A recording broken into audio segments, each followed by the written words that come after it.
Weapon you see here could be the difference between life and death, baby. Who? What are you? I'm a woman, baby. Can't you tell? Oh, of course you are.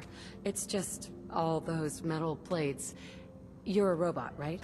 A very womanly robot. Designation, Assaultron. Designed to provide a variety of security-related tasks to the modern man. Runtime conclusion. Why work for the man when you can work for yourself? New designation. KLEO. Cleo. Fully independent small business owner. Robot enough for you, smooth talker? Now what are you buying? Sure. Let's take a look. Purchase a variety in case of...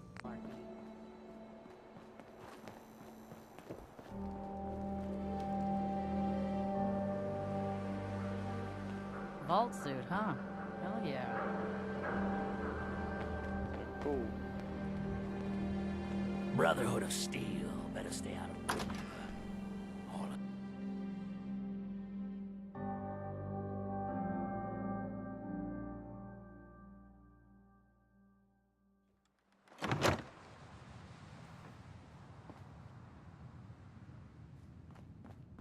Well, well, Mr. Valentine.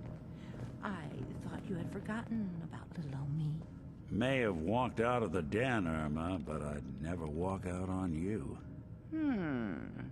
Amari's downstairs, you big flirt. Here for Amari? She's downstairs.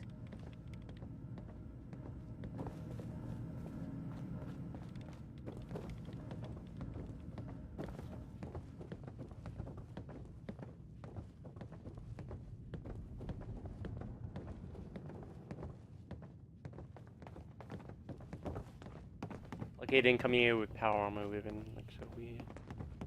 Dr. Amari? Yes? I take it this isn't a social call.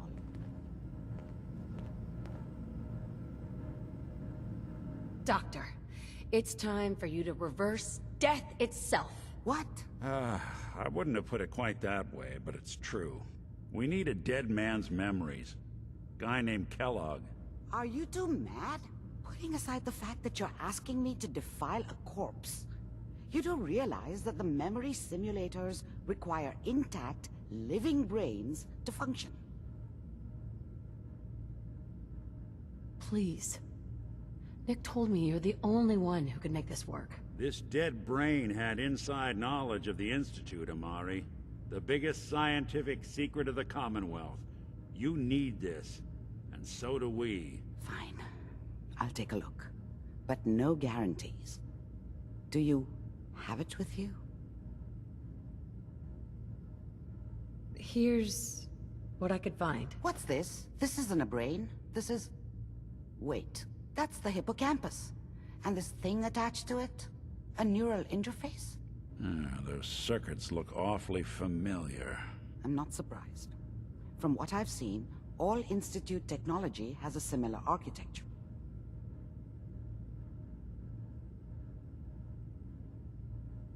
Nick's an older model synth. Is he still compatible? That's exactly what I was thinking. If we are lucky, it should hook right in. But even if this works, Mr. Valentine would be taking on a tremendous amount of risk. We're talking about wiring something to his brain. Don't worry about me, Amari. Let's do it. You really think this'll work, Nick? No idea. But we got a missing kid on the line. That's worth the risk. Whenever you're ready, Mr. Valentine. Oh Just no, we're gonna lose If I Nick. start cackling like an old grizzled mercenary, pull me out, okay? Let's see here. Oh, I actually like you, Nick. I need you to keep talking to me, Mr. Valentine. Any slight change in your cognitive functions could be dire. Are you feeling any different? There's a lot of flashes. Static. I can't make sense of any of it, Doc. That's what I was afraid of. The mnemonic impressions are encoded. It appears the Institute has one last failsafe. There's a lock on the memories in the implant. Is Nick gonna be okay? Yes, the connections appear to be stable. Hopefully, it'll be as simple as unplugging the implant once we're done. But that doesn't get around the current problem. The memory encryption is too strong for a single mind.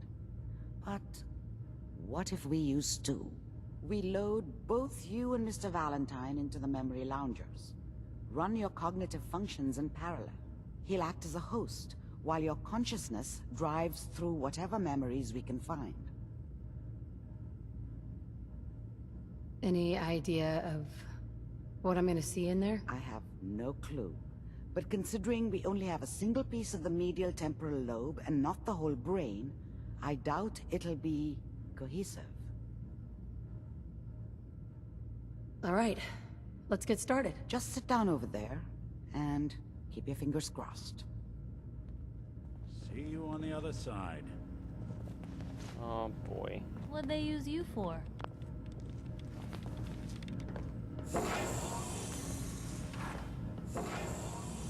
Hey, check this out.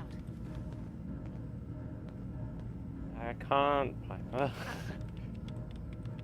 Initiating brainwave migration between the transplant and the host.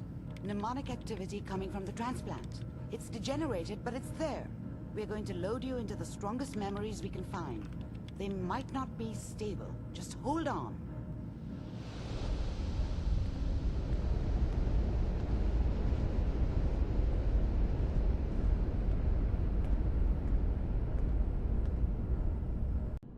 Ah, good. The simulation appears to be working, although the memories are quite fragmentary. I'll try to step you through the intact memories and hope we find one that gives us some clue to the Institute's location. There. This is the earliest intact memory I can find. So am I just going? So Remember, confused. you are experiencing these memories as Kellogg. This may prove disorienting at first. Turn down the goddamn radio! I'm trying to sleep! I was such a dummy back then. What did I know about how the world worked? I think now she wanted me to kill him. I should have.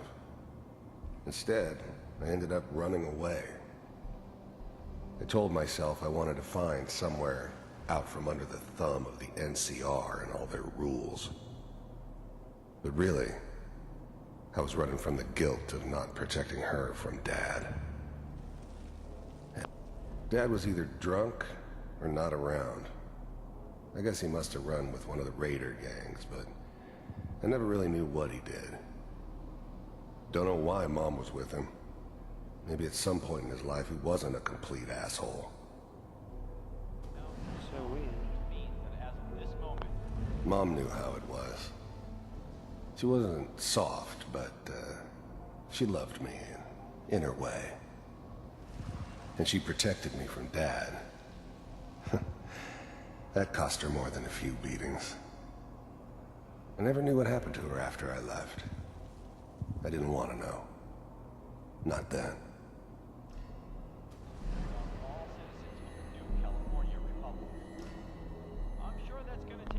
People always hoping for something better. They usually end up with something worse.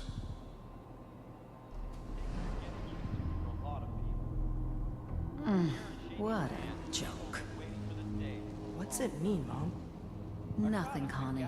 People like to talk and hope someone else is going to keep them safe. Teacher at school said the NCR would bring back the good old days. Like before the big war. Don't you listen to that twaddle. I'm going to stop sending you if that's what they're teaching you. I'm going out. Where the fuck did you put my boots? Listen to me, Connie. You take this. You're old enough. You're the man of the family now. It's your job to protect us. Your father's useless, but you won't turn out like him. You're a good boy. And all that on the radio, all useless talk. The only thing that will protect you in this world is that gun in your hands. You need to learn to use it. if you're going to survive. I will, Mom. I promise. I won't let you down. You've always been my good boy. This doesn't seem to be what we're looking for. There appears to be another intact memory close to you in temporal sequence.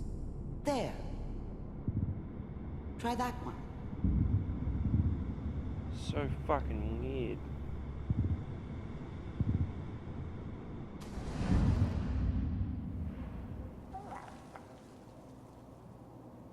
It's gonna be fine. You'll see. But we don't know anybody here. And now, with the baby? Come on, Sarah, you've got to give it a chance. I finally got steady work with a good outfit. Nothing like that in the NCR these days. I'm not saying this was a mistake. I'm just... Are you sure these guys know what they're doing? The thing about happiness is you only know you had it when it's gone. I mean, you may think to yourself that you're happy, but you don't really believe it. Focus on that petty bullshit or next job or whatever. It's only looking back, by comparison with what comes after, that you really understand. That's what happiness felt like. They seem good. I was the worst thing that ever happened to her. If she'd never met me, she'd have stayed in the hub, maybe hooked up with someone who didn't kill people for a living. Probably been happier than she was with me. Almost certainly lived longer. I know, but that's where I come in. Whatever made me think that a guy like me should have a daughter? No, I never deserved her. Not for 1 second. Just wait. In a few years, I'll be running my own crew. As soon as I make the connections I need. Then I can give you anything you want. And little Mary, too. I never worried about you before. Must be my mama instincts kicking in.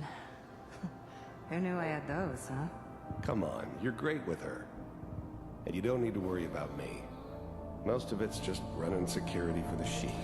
A lot of standing around looking tough. Well, they sure picked the right person for that job. Listen, it's gonna be great here. See this? This is what's gonna keep you and Mary safe. I promise. I know, Connie.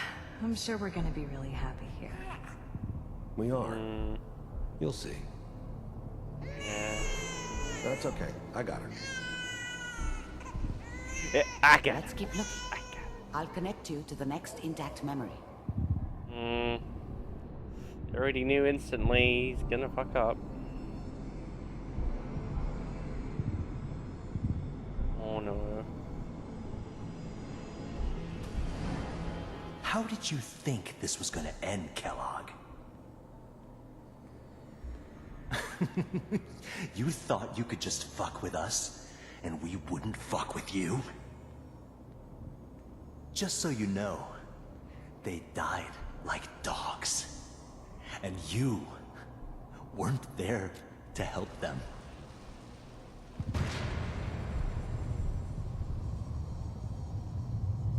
I found another memory to try. I'll connect you. It's just getting weird. Basically Inception in a dead man. I'm not trying to plant dreams, but I know.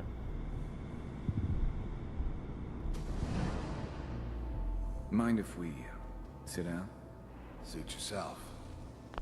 I didn't care where I was going. Ended up mostly wandering east. Getting as far away from San Francisco as I could, maybe. There's always someone who wanted someone else dead. Sometimes just roughed up, but dead was usually what they wanted. Sometimes they thought they could cheat me. That was usually only when I first arrived somewhere. Didn't matter to me. I just took it as part of the job. Little extra thrown in for free. I always got paid in the end. One way or another. There was always a job for someone like me.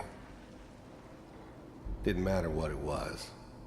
Didn't matter who I was supposed to kill. I got pretty good at it.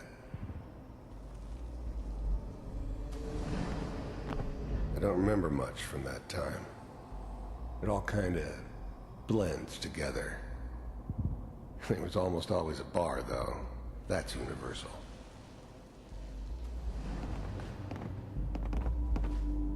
So, I hear you'll take care of people's problems.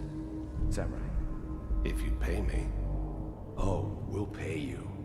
And, you'll do this all by yourself? That's right.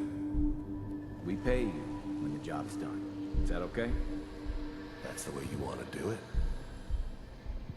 So who do you want dead? Well, it's like this. There's his family. Lives down the creek a ways. Well, we seem to be getting closer. Try this next one.